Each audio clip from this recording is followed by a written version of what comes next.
Hey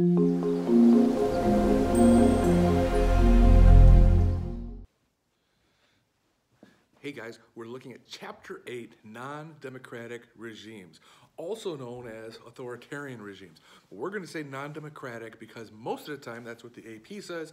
We're going to stick with them. So non-democratic regimes have the following characteristics according to our textbook. A small group of individuals are going to exercise the power of the state. Government is not a constitutional responsibility to the public. The public has little or no role in selecting leaders. Individual freedoms are restricted, but non-democratic regimes are often highly institutionalized and they are legitimate. And so we want to make sure that we do understand that it's not just imposed. Okay? A variant of non-democracy is totalitarianism, which is a term that is often misused. Okay? A totalitarian regime seeks to control and to transform all aspects of the state, society, and economy. They often use violence as a tool for remaking institutions. They have strong ideological goals, and they have arisen relatively rarely in our history. Okay, so while totalitarianism is sometimes used in a partisan way to describe a regime that people particularly dislike, political science researchers use it to describe a very specific type of regime. The reason totalitarianism may be rare have to do with the state capacity rather than the goal of the leaders. Very few governments have the power and the capacity to radically transform state institutions. The Soviet Union under Joseph Stalin is commonly given as an example of a totalitarian regime. Most domestic institutions were radically restructured. Most aspects of private life were controlled by the state, the Communist Party, of course, and millions of people were imprisoned, executed. However, no later Soviet leader was able to or willing to exercise this degree of control that Stalin was able to. So following Stalin's death, the Soviet Union behaved much more like a traditional non-democratic regime and should not be defined as totalitarianism. It's more of a cult of personality, which we're going to talk about in a few minutes. A country that has been described as totalitarian is Syria under Bashar al-Assad. However, even before the recent civil war in Syria, this regime also fell short of a totalitarian regime.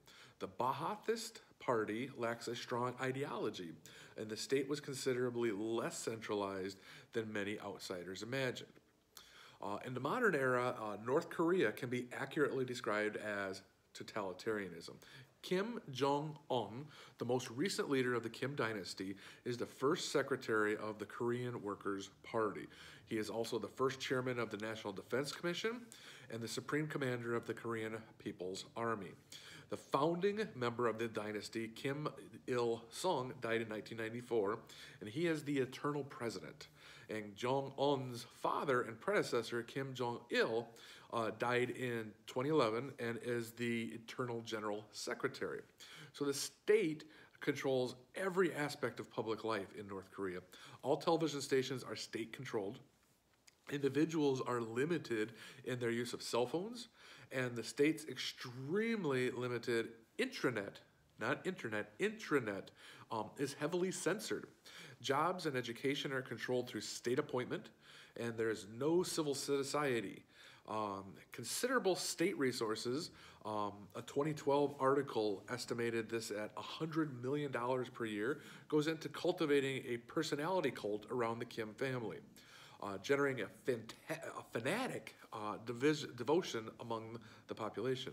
While there has been some move towards privatization as a means to build a consumer market, most of the economy remains firmly under state control. When it comes to human rights abuses, regime violence, Amnesty International ranks North Korea in a category all of its own. Okay, they are the most repressive state in the modern world. So our question has to become, why do some governments end up authoritarian or non-democratic? A few possible explanations include modernization, elites, society, international relations, and culture. And we're going to talk about each one of those, starting with modernization. Okay, so for a long time we thought that the process that a country develops is urbanization and education rises, then the middle class will emerge, and then they're going to demand democracy. And this is not always the case with what we're seeing. Modernizations can be a disruptive and uneven process. Urbanization transforms institutions, it transforms norms, technology leaves people behind, economies and jobs shift. We talked about that when we were in political economy chapter 4, I believe. We looked at all of that, and we see that these shifts in the economy also have shifts in social values, shifts in gender relations, and so non-democratic leaders can often promise stability and order by kind of backing things up to the way things used to be. There are many historic and current examples of how economic development has proven disruptive to societies, triggering support for non-democratic leaders and or leading to the overthrow of democratic governments. Chile, 1973, there's a military coup that comes amid fears of the growing influence of left-leaning political parties centered on a new urban working class. More recently, there have been some arguments that the ongoing urbanization in China may be reinforcing the regime in China rather than starting to tear it down. As people fear the chaos that would happen if that regime was no longer there. Egypt in 2011, the protest wave was followed by a military coup and the promise of stability with a key reason why many former protesters supported the new military regime. So non-democratic regimes can be poor or wealthy. Okay, it's not class specific. Countries such as Singapore and Persian Gulf states often are cited as modern and economically advanced states, but they are also states that have highly institutionalized non-democracies. In fact, modernization seems to have reinforced traditional authoritarian leaders. The United Arab Emirates is known for Dubai, perhaps one of the most modern and international cities in the Middle East, but the UAE, the United Arab Emirates, is also an emirate, an Islamic monarchy. They practice Sharia law. Recent wealth has seemed to reinforce these old regimes rather than challenge them. We completely can't discount the wealth, though. Wealth equals democracy argument, because statistics say that most countries with a GDP PPP of more than $20,000 are democracies. So there is a link there, a correlation, perhaps a causation, but we can't prove that, so we see a correlation. Make sure we're remembering terms all the way back to the first couple chapters. Now, elites may be another reason that non-democratic regimes thrive. In some countries, elites may fear sharing power because it might threaten their control of their wealth. Because the state is a means to siphon off resources and maintain economic control, state leaders may resist reform because it means giving up their assets and possibly losing their lives in retribution for past behavior. Some countries that are very wealthy with natural resources fall into what's called the resource trap. The resource trap is a great example of elite power. Here, what's going to happen is states are exporting primary commodities and less likely to be democracies. A common explanation is that elites are better off if they repress dissent than allow democracy, since they do not need the active support and participation of a population in order to keep their profits high. Other resources such as diamonds, timber, precious metals, they have all been argued to trigger this problem, but the overwhelming evidence suggests that oil is the consistent problem that is tied to resource traps. So countries that are very rich in oil tend to be very, very rich, but that power, that wealth is focused on a very small group, and then we wind up with an authoritarian regime because the elite are also in power. Okay, Zimbabwe has considerable diamond resources and platinum resources, but most of its mining profits have gone to the military and to the members of the African National Union, which is a patriotic front party. In a country with widespread poverty, malnutrition, almost no infrastructure, huge health issues, the inner circle has plundered about $2 billion in the diamond trade alone. Switching gears, another possible explanation for why governments become non-democratic is civil societies. Recall from chapter 6, the civil society refers to the organizations that exist outside the state's control, such as religions, athletic clubs, etc. They help promote civil or citizen participation and hold leaders accountable for policy. Many non-democracies seek to undermine civil society in order to prevent challenges to their rule. In addition, societies with significant ethnic or religious or other social divides that prevent people from banding together into large social organizations may have a more difficult time developing a civil society that can help build a democracy. So even if society is strong, our civil society is strong, the values it promotes may actually undermine democracy. Populism is a political view that does not rely on a consistent ideology, but instead emphasizes hostility towards elites and established state and economic institutions.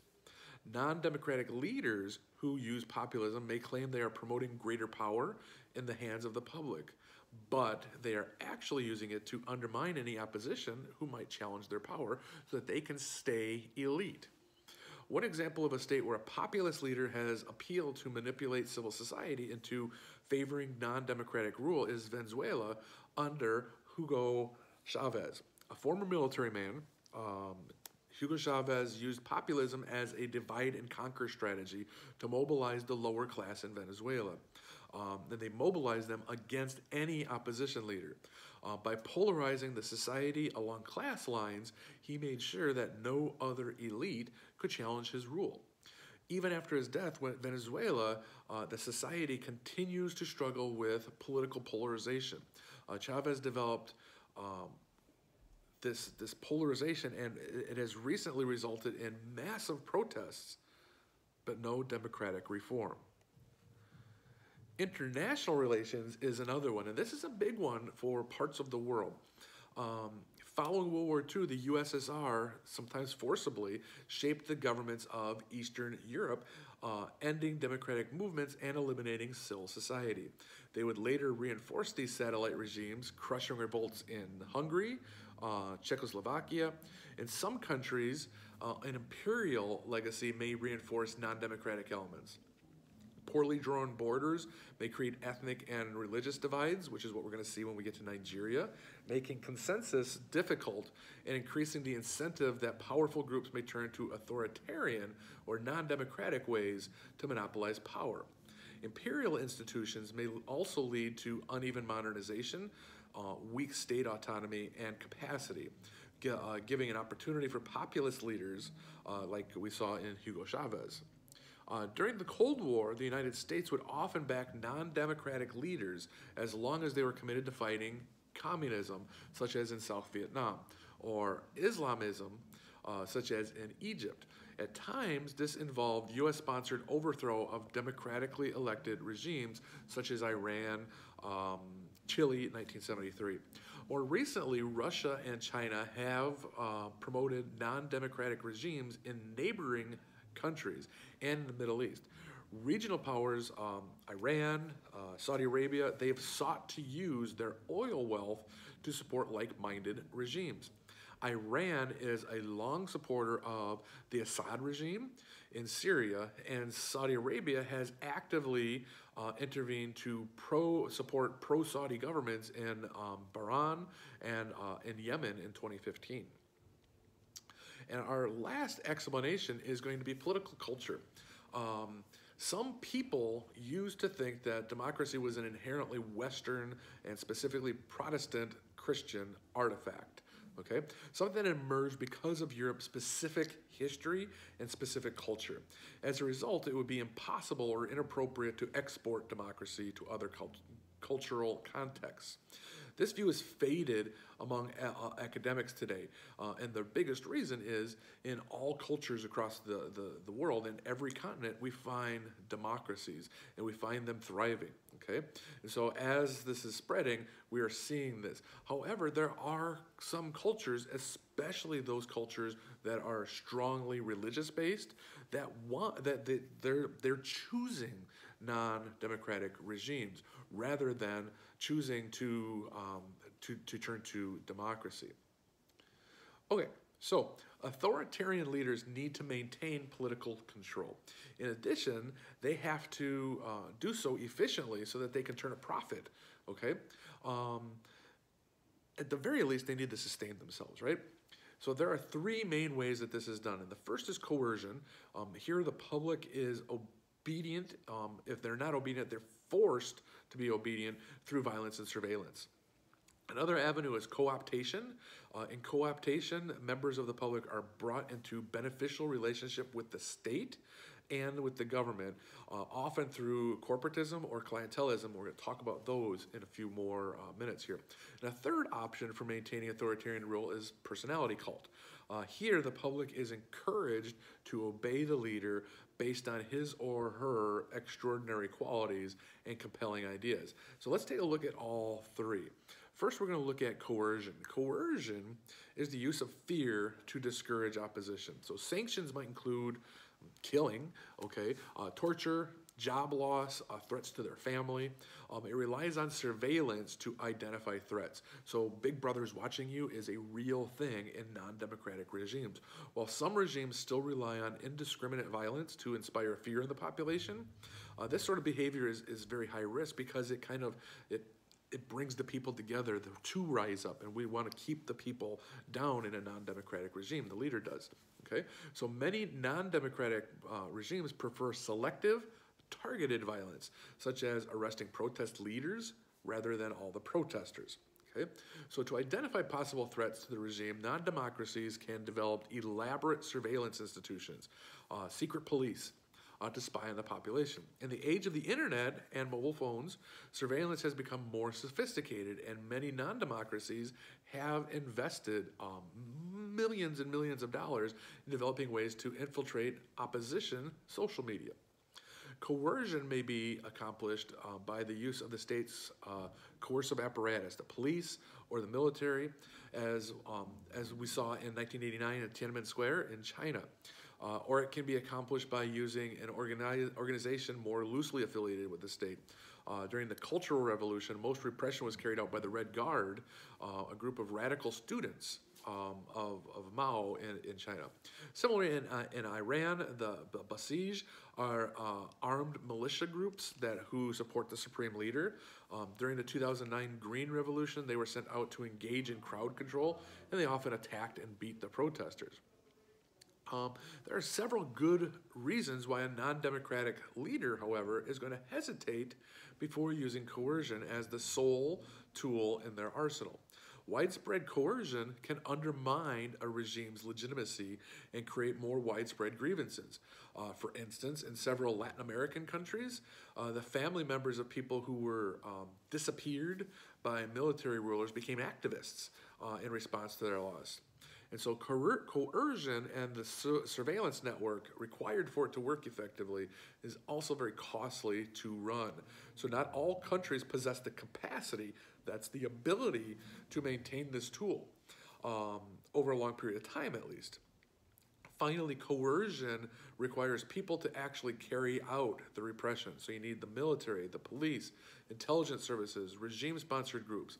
If these individuals do not believe the state acts in their interest, they can turn very quickly on the leadership. So the main idea of co-optation, our second way that non-democratic leaders stay in office, is by providing benefits to the population as a way to increase regime loyalty and or legitimacy. Although co-optation may appear in democracies as well, okay, so it does happen, these societies are often suspicious of this behavior as it has been seen as corruption. So it's almost like a spoils system in the United States. As a result, it appears more often and is more obvious in non-democratic regimes. So there are generally two strategies of co-optation. The first is corporatism. Under corporatism, a limited number of organizations to represent the interests of the public are created by the state, restricting those not approved by the state. So perhaps the utilities of a state are going to be controlled by these corporations and only these corporations, and therefore they're going to have a monopoly on energy or on water or on natural gas or oil, or whatever it happens to be, okay? And so these syndicates are then going to be loyal to the ruling party because they have a monopoly created by the state. In Cuba, all labor is organized under a single union directly controlled by the state, and all independent labor unions are therefore illegal. So China's government controls all labor unions and regulates all environmental, all women's groups, allowing those that are favorable to the government to exist. Those who are not are squashed, okay? So this is kind of what we're looking here at corporatism. Now, our next one is, for co-optation, is clientelism. Here, the state provides specific benefits and favors to targeted individuals or to small groups. They may reward them with jobs, with goods, rent seeking, which is a process by which the leaders are going to rent out parts of the state to their patrons. These patrons, as a result, control public goods, and sometimes this process can lead to kleptocracy, which is ruled by theft. In Russia, a highly influential group of businessmen known as the oligarchs control many of the firms connected to the state. While the original group of oligarchs became successful during the unregulated economics of the 90s, the current group of oligarchs have close ties to Vladimir Putin.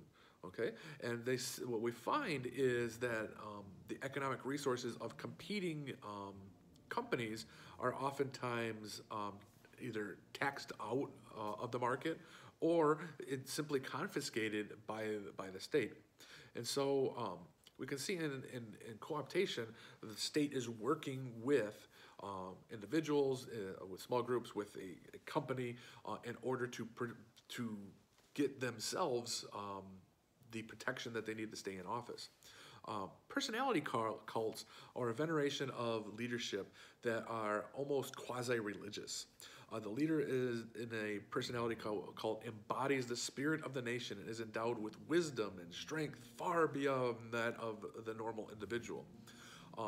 First used to describe Stalin's rule in the USSR, personality cults have also been used to describe Venezuela's Hugo Chavez, China's Mao, Iran's supreme leader, Vladimir Putin. North Korea, though, possesses one of the most developed personality cults. Kim Il-sung, inspired by Stalin's USSR, first developed this cult, calling himself the Great Leader and beginning a massive media and monument building campaign. Under his son, this personality cult escalated to mythic levels, and according to North Korean media, Kim Jong-il did a number of amazing things. First, he bowled a 300 game, the first time he ever bowled. Similarly, in his first round of golf ever, he had 5 hole-in-ones and had a 38 under par round. On the day he was born, there was a double rainbow above the place where he was born, and there was a new star in the sky. He learned to talk when he was 8 weeks old. He has written 1,500 books and 6 full-length operas, and they are better than any other music in the history of music. Okay. In comparison, the background of the newest Kim is still being developed. And they're paying millions and millions of dollars to this propaganda to show how wonderful and terrific and mythical he is. But his similarities are gaining him domestic support. Nevertheless, Kim Jong-il, or Jong-un, the new one, is apparently a bit sensitive about his ears, as they frequently are photoshopped, oftentimes very poorly if you look at them, in official pictures. And so we see these personality cult at work, where the leader is the center of everything rather than the type of regime. Now, there are 5 types of non-democracies that we're going to look at in class, and that's personal or monarchical rule, military rule, one-party rule, theocracy, and illiberal or hybrid regimes. So the first of these non-democratic regimes is the personal or monarchical. The primary tool of control here are by patriotism, or patrimonialism, and personality cults. Patrimonialism is an argument whereby a ruler depends on a collection of supporters within the group who gain direct benefit, so cooptation probably, okay?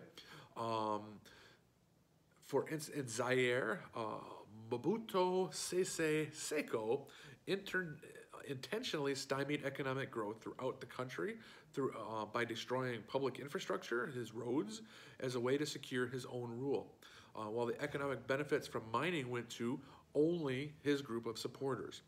Other examples include the Kim dynasty in North Korea, the Gulf monarchies such as Saudi Arabia, Bahrain, Kuwait, UAE, Qatar, Brunei. While patrimonialism is the most common tool in these regimes, some rely on elaborate personality cults like we saw in North Korea. So our next type now is military rule, and as the name suggests, the regime is ruled by one or more military officials. The focus may be on technocratic rule or bureaucratic authoritarianism. Now, bureaucratic authoritarianism is one variant of military rule that we want to investigate. This is a system in which the state bureaucracy and the military share the belief that a technocratic leadership focused on rational, objective, technical expertise can solve the problems of the country without relying on political participation. So the military is going to be in charge because they are smart, they are technologically advanced. In military regimes, political parties and civil liberties are often restricted. Since militaries possess an overwhelming capacity for violence, many military regimes tend to result to coercion within their rule. Chile and Egypt are both examples where the military carried out a coup during heightened periods of social unrest. We're also going to look at Nigeria, which is a democratic regime, but we're going to look at Nigeria as a developing state that has had some military coups. Okay? Like military rule, one-party rule is exactly what the name suggests, a regime that is ruled by one party. Many one-party regimes rely on corporatism to keep themselves in power. That way, they're going to have the support of the people.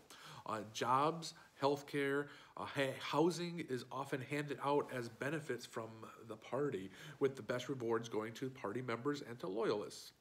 This creates an environment wherein many people benefit from the regime and thus are willing to defend it. However, if too many members join for personal benefit, rather than ideological conviction, they may be quickly willing to desert the leadership during times of crisis, as we saw in Eastern Europe. In China, all power is held by the Communist Party, so they have a one-party rule, non-democratic regime. The Communist Party members choose officials who then choose leadership positions. The General